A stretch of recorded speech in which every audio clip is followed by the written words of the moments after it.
आज आप सबको देख के, आप बहुत लोग आए हैं, बहुत देरी से रुके हुए यहाँ पे, ये सब आपको देखकर हमारे दिल में बहुत खुशी हो रही है। और हमारे डिग्निटरीज, डिस्टिंग्विश्ड गेस्ट्स, हौदा और जो ये कमेटी महारानी सुदक्षिणा बरोई बदौल को हम बहुत बहुत धन्यवाद देना चाहते हैं। हमको बताया गया है ये कि आज सबसे बड़ा ये आप लोगों का प्रोग्राम रहा है महारानी के लिए। ये देख के हमें बहुत खुशी हो रही है और पता चलता है इससे कि आप राज परिवार को अभी भी कितना इज्जत देते हो।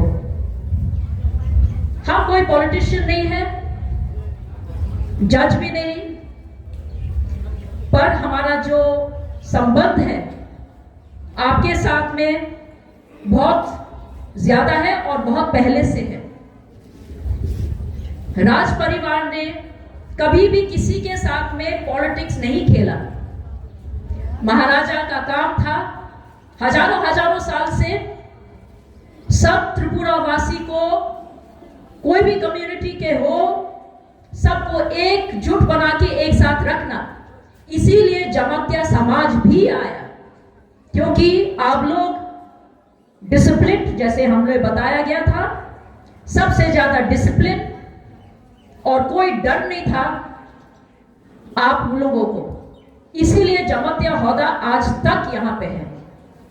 और जमातिया हौदा के जितने भी लोग थे वही थे महाराजा के सबसे प्रिय सेना, क्योंकि महाराज सबसे ज्यादा विश्वास करते थे जमातिया के ऊपर में।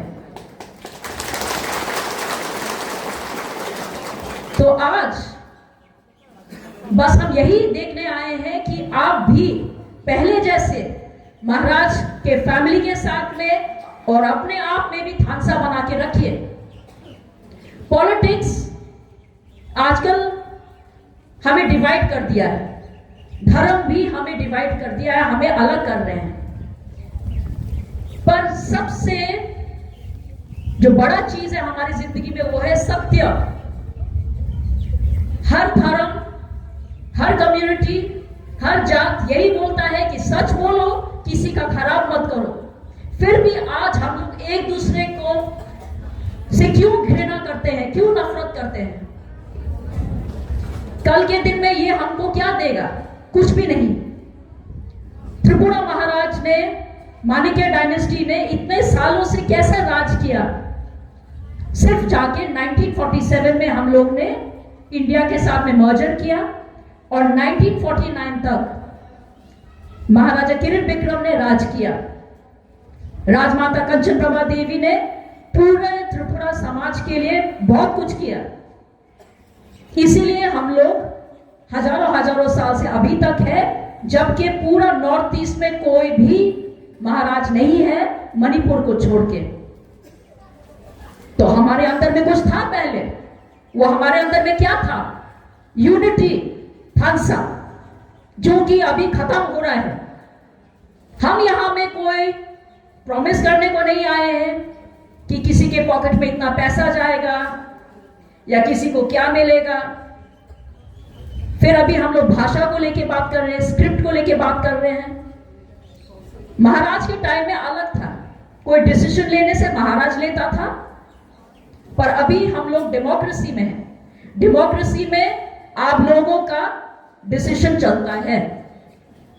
तो हमारे आगे वाली पीढ़ी को क्या अच्छा लगता है, कौन सा स्क्रिप्ट पसंद है, कौन सा चीज में सुविधा होगा, वो उनके हाथ में है। बहुत लोगों को यह पता नहीं है कि जो बांग्ला भाषा है वो ठीक है त्रिपुरा में जरूर आया, पर उसके पीछे भी एक कारण है। बांग्ला भाषा, देवनागरी, दोनों एक ही फैमिली, मतलब एक ही भाषा का एक हिस्सा है। वो भाषा है ब्राह्मी भाषा, जो सबसे पहले, जो अभी हम लोग इंडिया बोलते हैं, पर ये अफगानिस्तान में भी था, पूरा देश में था। ब्राह्मी भाषा से दो भाग हुआ। एक हुआ देवनागरी, जो हिंदी भाषा है, और एक हुआ नागरी। नागरी भाषा त्रिपुरा, आसाम, मणिपुर और बंगाल में आया। तो अभी अगर हम लोग बोलने से कि त्रिपुरा में जो पुराना भाषा जो मंदिर में लिखा था वो बंगाली है, ये भी पूरा सच नहीं है।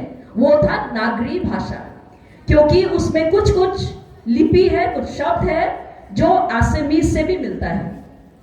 क्योंकि हम इतिहास पढ़ते हैं, I am a person of history, तो आई कैन से दिस, हम ये बोल सकते हैं क्योंकि हम लोग रिसर्च करते हैं। तो इसलिए भाषा जो भी हो, हम लोग को आगे का देखना है, हमारे बच्चे को शिक्षा चाहिए। हमारे फैमिली में महाराजा लोग का जितना भी हम लोग के त्रिपुरा के राज परिवार में सब हो, बुरुई हो या चला लड़का लड़की, कभी भी कोई भेदभाव कभी भी नहीं हुआ। महाराजाओं ने औरत को भी उतना ही इज्जत दिया जैसे कि लड़के को। इसीलिए त्रिपुरा में महारानी लोगों ने मुगल लोगों को भी अटैक करके वो लोग को हरा के भगा दिया। और आजकल के जमाने में भी आप देखिए, महारानी तुलसीवती ने पहला लड़की लोग का स्कूल खोला। महारानी सुदक्षिणा देवी या तो सुलक्षणा देवी, जो भी हो, जमोत्या परिवार की थी। इतना पहले जमाने में था, पैसा नहीं होता था, पर महाराज पैसा नहीं देखता था, चरित्र देखते थे। और महारानी सुदक्षिणा देवी का चरित्र इतना स्ट्रॉन्ग था कि उन्होंने जो पुत्र हुए, उनका जो बच्चे हुए, वो 2 महाराज हुए, ईशान चंद्र और वीर चंद्र महाराज, जिन्होंने त्रिपुरा को मॉडर्नाइजेशन, आधुनिक पीरियड में उनको ले चला। तो अब जाके त्रिपुरा इतना आगे बढ़ सका। तो आप सोचो महारानी का कितना पावर था उस जमाने में। और अभी मॉडर्न टाइम आ गया है, पर अभी भी हमारे जो गर्ल्स हैं, लड़कियां हैं, औरत है, उनको शर्म आता है बहुत कुछ करने के लिए, क्योंकि उनके पास में अच्छी शिक्षा नहीं है, पैसा नहीं है। इसके वजह से उनका बहुत सपना जो होता है आगे बढ़ने का, वो नहीं हो सकता है। पर इसमें हम लोग सब जिम्मेदार हैं, क्योंकि कोई मदद नहीं करता है और विश्वास नहीं करते हैं कि औरत भी आगे बढ़ सकती है। जैसे कि हमने सुना यहाँ पे इंडिया में बहुत बहुत औरतों ने राज किया है। और ये जरूर मुझे भी खुशी है कि आप लोग ने ये जो बुरुई बदौल किया है, हौदा के साथ में मिलकर आप लोग काम कर रहे हैं औरतों के लिए, ये बहुत बड़ा स्टेप है। पर इसमें भी आपको समझना पड़ेगा कि आपका क्या प्लान है आगे जाके। सिर्फ औरतों को मिलके थोड़ा बहुत करने से नहीं होने वाला। कल का जमाना आपके ऊपर है और कोई लड़का लड़की के ऊपर में भेदभाव नहीं होगा, क्योंकि सब एक है। इलेक्शन के टाइम में रिजर्वेशंस है, तो आपको भी आगे बढ़ना चाहिए। लड़कियों को पता है, औरत को पता है कि फैमिली में क्या क्या प्रॉब्लम्स होता है, जो कि आदमी को पता नहीं होता, क्योंकि आदमी काम करता है ऑफिस में या कहीं पे भी, पर घर में औरत को मैनेज करना पड़ता है, सब कुछ संभालना पड़ता है। तो औरत एक अच्छी एडमिनिस्ट्रेटर है, मैनेजमेंट